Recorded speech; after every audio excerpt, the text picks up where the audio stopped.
The Report, I'm Paul Schenker. Any hope President Barack Obama had for smoothing over his administration's rapprochement with Iran took another turn for the worse this week. The report on Tuesday that 2 U.S. Navy boats and the 10 sailors on board were captured by the government of Iran has given even more fodder to the president's leading critics that he's ill-advised in working more closely with the Iranians.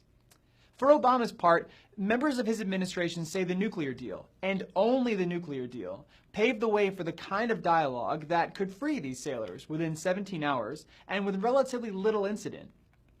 That didn't play well with many others, however, particularly following a video that shows the detained sailors kneeling down with their hands above their heads, and another of what appears to be a forced confession, with one of the sailors saying that the U.S. actions were wrong and that he was sorry.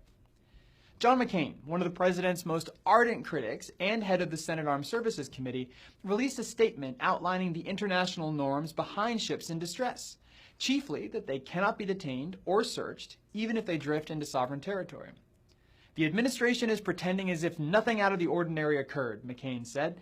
He called the White House's characterization of the incident ludicrous. And it's true, Secretary of State John Kerry likely could not have been able to call up his counterpart, Mohammad Zarif, and sort out what could have become a very tense situation were it not for the relationship they built in forging the Iranian nuclear agreement.